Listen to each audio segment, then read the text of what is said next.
What is going on, guys? Hi, I'm behind the camera right now. So today we're here with GPKanklez. It's your boy Keet. Or Keet, David, Keaton, yeah. DK, the man, the myth. So also my teammate, my boy, my teammate here. We just played in the Louisiana regionals and my boy ended up getting top 32. Your official placement was what? 23rd. 23rd in the regionals. And what were we playing today? We were playing blue, white, O, but not your parents' blue, white, O. Yeah. Not the traditional blue, white, O. Yeah, this isn't your mom's the O. Right. This is pretty spice. This is off meta the O. Right. What was your official record? How did you do today? So there were 8 rounds. I went 6-2. 6-2. Yeah. And what were the 2 losses? 2 losses were both to Blurple. One of them was a non-game where I was actually incapable of playing a card until level 5. Okay. We can show that hand later or something. It was wild. Because you have a screenshot. I have a picture of the cards that I drew and my shields, and it will probably physically harm a couple of you. Like, you will suffer mental damage looking at that. Viewer discretion advised. Okay. It hurt. And then there was a second loss to Blurple late, where I still was X1. That was I went against my own philosophy on the deck, and I just kind of honestly blanked and autopiloted, probably due to late in the tournament stuff. And I went on, this is probably a good play, and I should have gone with my first instinct, and I think I just messed up. And that's also something good to know because this is your first Gundam regional. Yeah, this is the first time I have ever traveled out of state for card games. So first time you've ever traveled. So we traveled almost 8 hours. You played 8 rounds off of like 4 hours of sleep. Yeah. First time in a regional, there's a lot of things there. And so the fact that, you were able to go 6-2. So the 6 wins, what were your matchups? So what was your lineup for the day? Gotcha. Round 1 was Blue White Academy. Round 2 was a wing. Round 3 was the Blurple round where I was just incapable of playing. Round 4 was an O mirror. Round 5 was another wing. Dude, I feel like I was so surprised at how many wings there were. I also had 3 rounds of wing. Yeah, so I had 2 wings. They're everywhere. I think wing is it's not inherently a bad matchup, but it's still a little uncomfortable. Right, yeah. Round 6 was Blurple that I think I made the philosophical blunder, and I fell behind both value and in speed. I was down cards and I was down on the board. I essentially played to a last shield base, and I got it. There was a chance I could still pull it out even with all of the kind of blunders. Yeah. But my opponent went show of resolve into show of resolve, and that was pretty much it. Gotcha. Jeez. Okay. So round 7 was blue-green aggro. I want to call it 1 year war, right? It was Amuro Char. Last round was a Blurple. Okay. And this was I think it was a very classical clash on this one. So the O could fight purple or purple, right? You just had a game that was that kind of doesn't count. Didn't really. Yeah, and like I said, I think I even had a real shot against Blurple. They kind of had to pull it out right at the end, and that could have been me. I'm running show of resolve. Why not me? Right? Okay, let's talk about some cards, man. All right. Anybody really surprised? 4 Lifrith. People might be new in the audience. Lifrith, the stat that matters here is the 4 HP. This is what I want. I want HP on the board. I can find damage. I need to live. Lifrith does that. Shouldn't be really surprised either. 4 Rick Diaz. Good old Ricky D. Yep. Good old blocker package. Good old blocker package, right? I want this 4th Ricky D to be gone so bad. I want it to be something else. But a long tournament, I need to see something to do early game. I want it to be a 7 package, but it just doesn't need to be 8. There's a little bit of an interesting addition to this. I run a lot of these compared to maybe some other players. We've got 2 Naval Bombardment, 2 Unforeseen. These are kind of in here with the early game blocker package. Like I said, I need bodies on the board. Right? Right. Unforeseen is going to guarantee that things live. For example, playing against a blue-purple was in my last round. They swung with a tall geese. I blocked with a Lifrith. Unforeseen. Right. I live, that dies. I only take 1 damage. My EX base is intact very much in this game. I'm technically a card down, but I retained HP on the board. So this was certainly an MVP. I'm very surprised that people run this at 1 and 2. I may be going a little overboard with 4 total for this, but very easily I can see this at a 3 of. There's a very specific line I want with this naval bombardment. So when you play Gundam Amuro and rest my Lifrith, and then I naval bombardment, I am trading a naval bombardment and a Lifrith for your Gundam Amuro. How do you feel about that, dear listener? That's not very good for you, is it? That's why I want to do it. Very flexible, and I run enough blockers to make use of it. Also, bursts as an unforeseen. I have 4 burst unforeseen effects. This is very useful defensive. It will come up, it'll save you a shield every now and then. And I will kind of include these a little bit together. You're getting a little bit of a view into how I think of the deck. This is my burst package, right? We got 2 striker packs, 4 Kusanagis. Obviously, you can play the striker pack. This can be a Lifrith. In any matchup that wasn't directly Blurple, something like that, I play probably more Sword Strike versions of this than I do normally, and I got some value out of it. And that meaning the 4-2. The 4-2, right? Yeah, making the 4-2, not the 2-4. Was a little unusual, but I think it was a good on-the-fly adjustment. If you can get away with it, obviously you can get a lot of value out of it, right? And then 4 Kusanagi, right? The speed that this gives, the time that this buys, I think is invaluable. Obviously, downside is here on the 4 HP. I don't think there's really anything else that is giving this effect. Having a Kusanagi bounce from your shields, yeah. Kusanagi, draw a card, bounce your Hyakuren. You lost 2 mana, I gained a card, and I am more safe now. Intentionally playing this to bounce tokens away, Tall Geese. This is a great response to Corsica base. All of that feels very, very good. Still only 4. There's not a ton of other effects that I'm really interested in. I'm gonna struggle to stop a Gundam Amuro anyway. It's not like a 6 HP base is gonna save me. I need different answers. So I think the only surprise on these is gonna be the amounts that these are included, right? 3 Gundam, 3 Amuro, right? So these were shaves. It was at 4-4 early, and these were small cuts to allow room for the next package, which I think is really the spice that I want to talk about. So we're just gonna move on. I don't need to explain to y'all why Gundam Amuro is good. You've played it, I've played it, everybody knows. Here's the spice, ready? 3 Gun Tank, 3 Angsha. I mean, half of you, they're gonna be like, these are good cards. What are you talking about?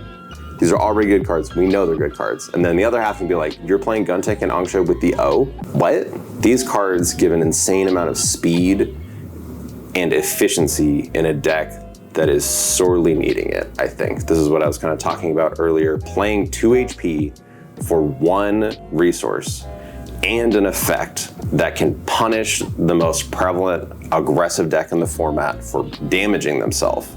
It's incredibly worth it. Against the blue-green, like 1-year war, I had the opportunity to just go like, Angsha, kill that guy, Lifrith, eat another one. They could get 2 damage on me, and I lived at 1 shield from that moment forward.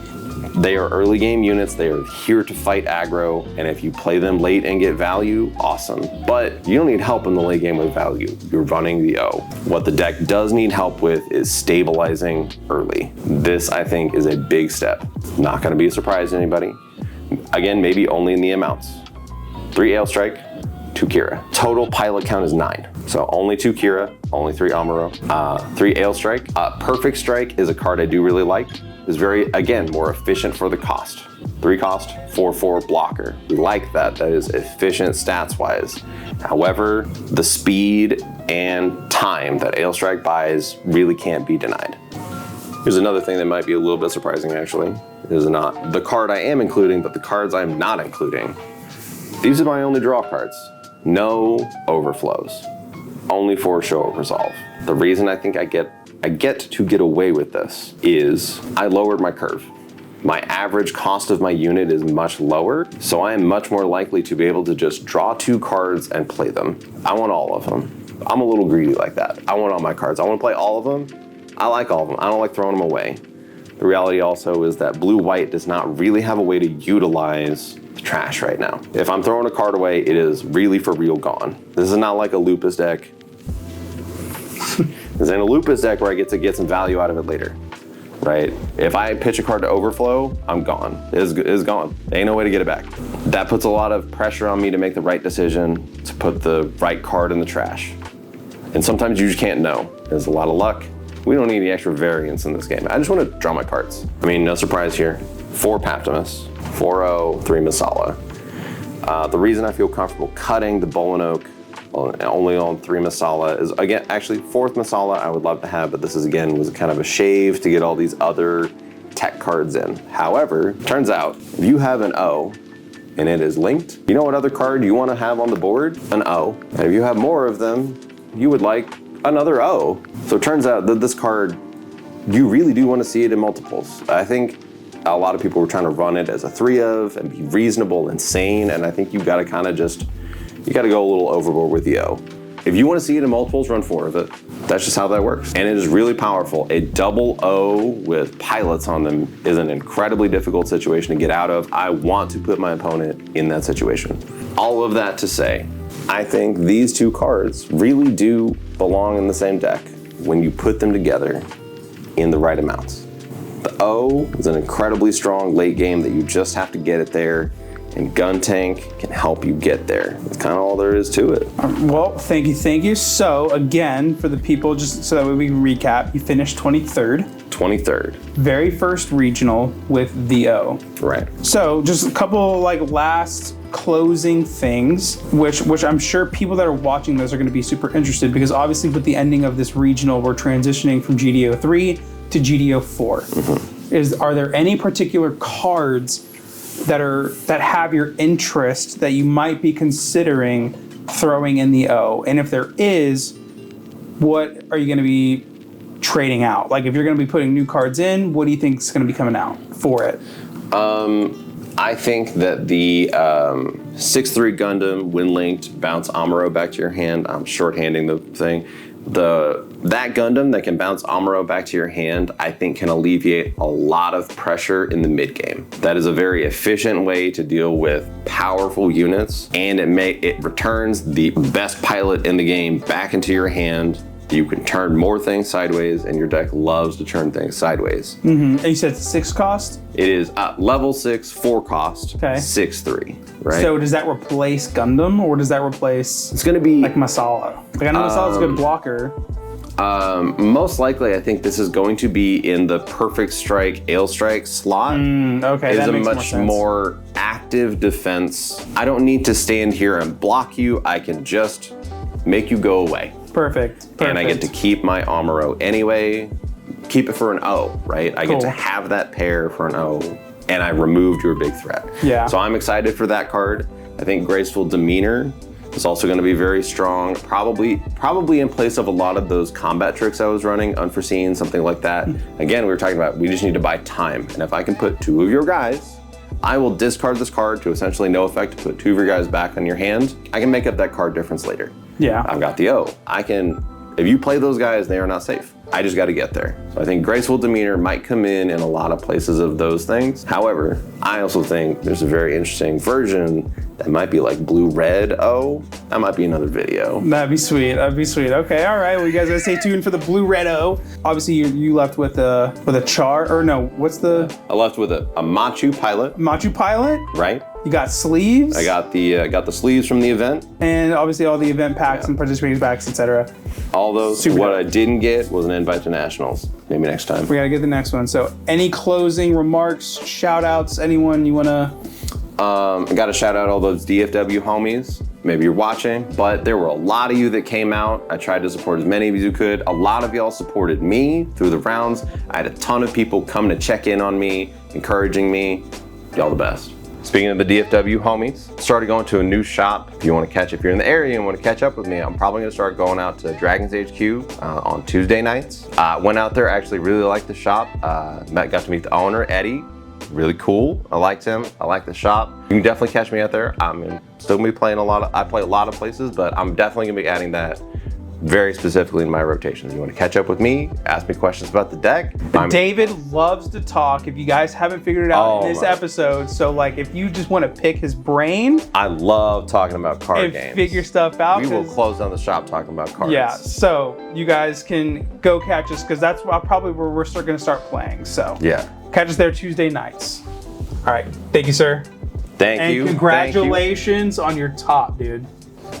Boom. Go. Alrighty guys, thank you guys so much for watching. This was the top 32 deck profile of the O. Final placement was 23rd. David absolutely crushed it, but I hope you guys enjoyed the video. If you guys want to see more deck profiles, make sure you let me know. We're probably going to be trying to go out to a lot more regionals, a lot more events. We're just going to try to get more competitive and everything with this. And who knows, if you guys want to see like actual regional videos, maybe we'll hire like someone to actually come out and help film like while we're playing, because I learned that I cannot vlog while also trying to play 8 to 9 rounds of Gundam. It was my first time too as well. So like I said, I went 4-4. Didn't go negative, didn't go positive. We're just flat out. We're even for the day. But we're already starting to make changes, all that stuff. We got some spice coming y'all's way. So thank you guys so much for watching. I hope you enjoyed the video. Make sure you like, make sure you subscribe, and I'll catch you in the next one. Peace out.